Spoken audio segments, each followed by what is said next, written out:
How detailed are your billing statements? Are they detailed enough that a client not only knows what has happened, but they can see that the fee is justified? If they aren't detailed, you're missing a wonderful opportunity to develop better communications and trust with your clients. Hi, welcome to From Porch Lawyer. I'm Francine, your host. When I used to do fee arbitrations, I had an opportunity to look at a lot of billing statements. And the clients were, of course, upset that they were being billed and charged as much as they were.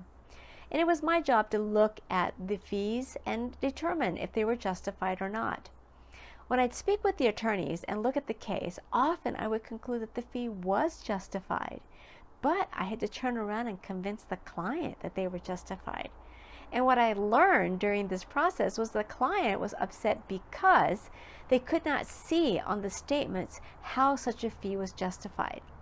The statement would have something like review discovery request 10 hours.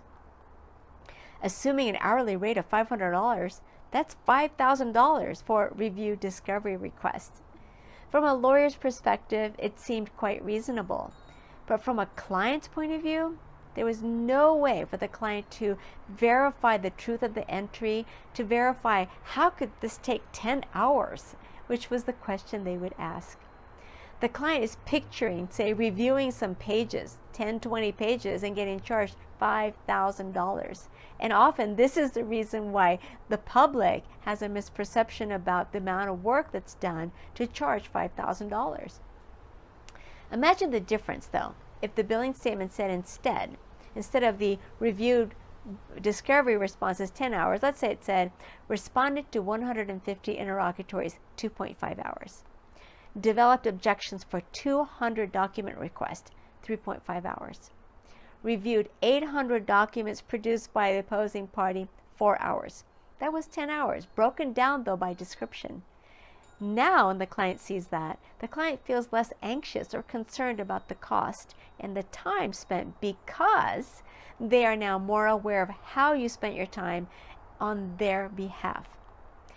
Yes, this takes more time, especially up front. You've got to spend the time to write these entries out, the details, but it pays for itself in the long run. What we've done with our clients is we have very detailed entries for our time. The longer the time that we're going to write down, the more detailed and thorough the entry is. And our clients respond by reviewing the bills, paying the bills, never questioning our bills, and loving us in the long run. This is how you build that long-term effective communication with your client that builds ironclad trust. Every time a client looks at your bill and has to question whether or not the description justifies the bill, it's a little chink in that trust armor which you don't want. You want everything you do to continue to build trust, and which is effective communication builds trust. And your billings, your statements are a great opportunity to let that happen. So go out there and be detailed in your billings and build that ironclad trust for your clients. And I'll see you back here at Front Porch Lawyer.